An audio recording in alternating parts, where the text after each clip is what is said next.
Hello दोस्तों, आज हम जानेंगे द्वितीय विश्व युद्ध के बारे में। पहले हम इसकी प्रस्तावना और पृष्ठभूमि के बारे में जान लेते हैं। द्वितीय विश्व युद्ध इतिहास का सबसे व्यापक, विनाशकारी और निर्णायक युद्ध था, जिसमें लगभग सभी महाद्वीपों की प्रमुख शक्तियां शामिल थीं। यह युद्ध केवल शक्ति प्रदर्शन का या संघर्ष नहीं था, बल्कि विचारधाराओं, आर्थिक असमानताओं और साम्राज्यवाद और नक्सलीय घृणा का भयावह परिणाम था। 1 सितंबर 1939 को शुरू होकर 2 सितंबर 1945 तक चले इस युद्ध ने लगभग 8 करोड़ लोगों की जान ली और वैश्विक व्यवस्था को जड़ से हिला दिया था। उसके बाद हम जान लेते हैं प्रथम विश्व युद्ध के परिणाम और द्वितीय युद्ध की नींव कैसे रखी। 1914 से 1918 तक चला प्रथम विश्व युद्ध अत्यंत भीषण था, परंतु उससे भी विनाशकारी साबित हुआ उसका अंत। वर्साई की संधि 1919 के अंतर्गत जर्मनी को युद्ध का एकमात्र दोषी ठहराया गया और उस पर भारी दंड लगाया गया, जैसे 132 बिलियन गोल्ड मार्क का जुर्माना लगाया गया। अपनी सेना को सीमित करना पड़ा था जर्मनी को।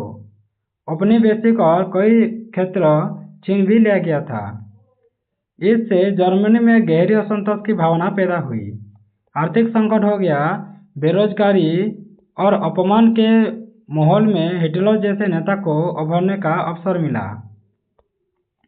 उसके बाद 1930 का दशक, जबकि अधिनायकवाद और फांसीवाद का उदय हुआ। जर्मनी में हिटलर का उदय हुआ था, जैसे एडोल्फ हिटलर एक कट्टर राष्ट्रवादी और यहूदी विरोधी नेता थे। 1933 में सत्ता प्राप्त की। नाजी पार्टी ने वर्साई संधि को अस्वीकार करते हुए सेना का पुनर्गठन शुरू कर दिया था। हिटलर ने आर्यन नस्ल की श्रेष्ठता और लिबरेंस या जीवन खतरा की अवधारणा को प्रचारित किया था। इटली में मुसोलिनी का आविर्भाव हुआ था, जैसे 1922 में बेनिटो मुसोलिनी ने फांसीवादी शासन की स्थापना की। इंडोनेशिया पर हमला कर अफ्रीकी साम्राज्य का सपना देखा। उसके बाद जापान ने 1931 में मंचूरिया पर कब्जा किया और 1937 में चीन पर पूर्ण युद्ध छेड़ दिया था। इन तीनों देशों ने मिलकर धुरी राष्ट्र या एक्सिस पावर की नींव डाली थी। उसके बाद हिटलर या नाजी जर्मनी का आक्रमण नीतियों के बारे में जानेंगे। 1936 में राइनलैंड में सेना भेजकर संधि का उल्लंघन किया था। 1938 में ऑस्ट्रिया का विलय हुआ था और 1938 में म्यूनिख समझौते के बाद सुडेटलैंड या चेकोस्लोवाकिया पर कब्जा कर दिया था। 1939 में पूरा चेकोस्लोवाकिया हथिया था। उसके बाद हिटलर का अगला लक्ष्य था पोलैंड और वहीं से युद्ध की चिंगारी भड़क गई थी। उसके बाद युद्ध की शुरुआत कैसे हुई हम जान लेते हैं। पहले पोलैंड पर हमला किया गया। 1 सितंबर 1939 को जर्मनी ने पोलैंड पर हमला कर दिया। इसके जवाब में ब्रिटेन और फ्रांस ने जर्मनी के खिलाफ युद्ध की घोषणा कर दी। यही घटना द्वितीय विश्व युद्ध की आधिकारिक शुरुआत बनी। उसके बाद धुरी राष्ट्रों का प्रसार और मित्र राष्ट्रों की प्रतिक्रिया के बारे में जान लेते हैं। धुरी राष्ट्र में जर्मनी, इटली और जापान शामिल हुए। प्रारंभ में लगातार आक्रमण सफलताएं पाई थी और मित्र राष्ट्र की बात करें तो ब्रिटेन, फ्रांस, बाद में अमेरिका और यूएसएसआर भी योगदान किया। प्रारंभ में रक्षात्मक रूप में रहे थे ये लोग। उसके बाद जर्मनी ने 1940 में डेनमार्क, नॉर्वे, बेल्जियम, नीदरलैंड और फ्रांस पर कब्जा कर लिया। ब्रिटेन पर हवाई हमला किया पर असफल रहा। जापान और पर्ल हार्बर अमेरिका का प्रवेश के बारे में जान लेते हैं। 7 सितंबर 1941 को जापान ने अमेरिका के पर्ल हार्बर नौसैनिक अड्डे पर अचानक हमला कर दिया। इसमें अमेरिका ने जापान, जर्मनी और इटली के खिलाफ युद्ध की घोषणा कर दी और युद्ध पूरी तरह वैश्विक बन गया था। उसके बाद सोवियत संघ में संघर्ष के बाद जान लेते हैं ऑपरेशन बारबोरास के बारे में। 22 जून 1941 को हिटलर ने ऑपरेशन बारबरोसा के तहत सोवियत संघ पर हमला किया और शुरुआत में जर्मन सेना को सफल रही, लेकिन रूस सर्दी और लंबी आपूर्ति लाइन और जन प्रतिरोध ने जर्मनी को रोक दिया था। स्टालिनग्राड की लड़ाई 1942 से 43 में जर्मनी की पहली बार बड़ी हार हुई थी। उत्तर अफ्रीका, इटली और भूमध्य सागर की लड़ाई के बारे में जान लेते हैं। जनरल रोमेल जर्मनी या बनम जनरल मोंटगोमरी या ब्रिटेन के साथ लड़ाई हुई थी। एल आलमीनी की लड़ाई 1942 में मित्र राष्ट्रों का निर्णायक जीत था। 1943 में मित्र राष्ट्रों ने इटली पर हमला कर दिया, मुसोलिनी को हटाया और गिरफ्तार किया था। उसके बाद डी डे और पश्चिमी मोर्चा का पलटवार हुआ था।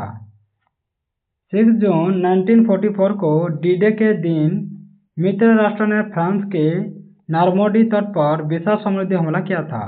लाखों सैनिक, टैंक और हवाई जहाजों का प्रयोग हुआ था।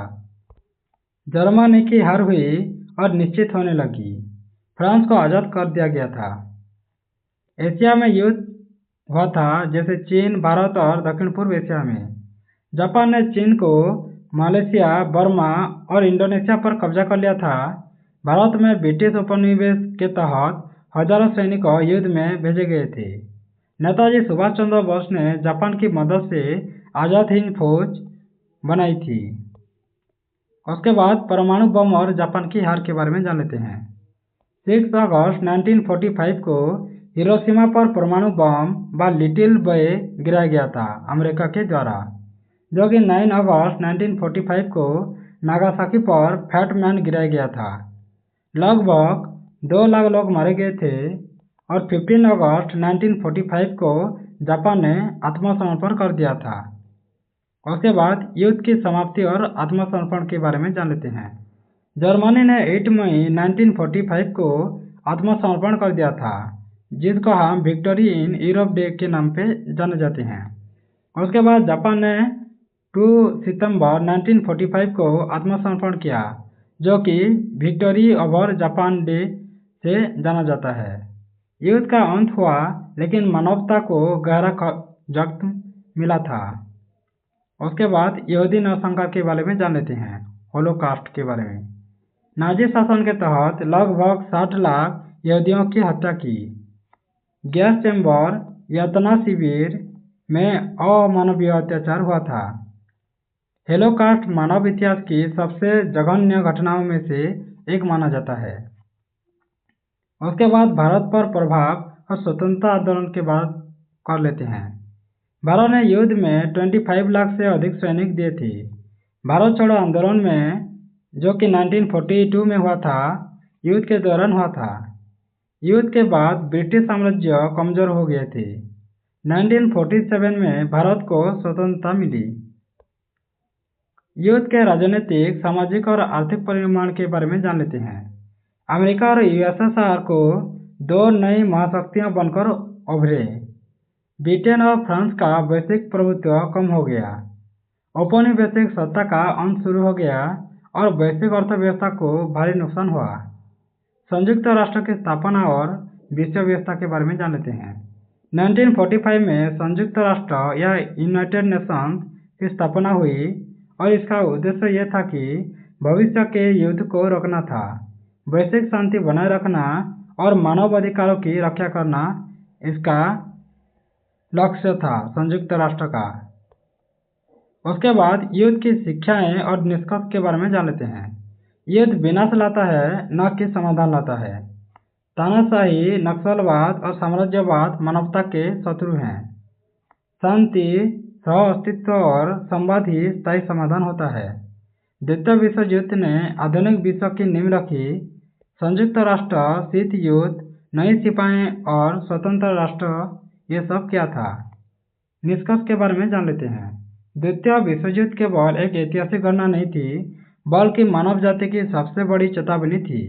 यह दिखाता है कि यदि घृणा, लालच और शक्ति की भूख पर अंकुश नहीं लगाया गया तो सभ्यता स्वयं को समाप्त कर सकती है। युद्ध के बाद स्थापित संस्थाएं और कानूनी इसी अनुभव का परिणाम है, जो हमें सिखाते हैं कि शांति कोई विकल्प नहीं बल्कि आवश्यकता है। Thanks for watching. ये रहा द्वितीय विश्व युद्ध के बारे में। अगर ऐसे वीडियो आपको अच्छा लगता है तो सब्सक्राइब करें, बेल आइकन दबा दें, लाइक करें, शेयर करें और कमेंट करना ना भूलें।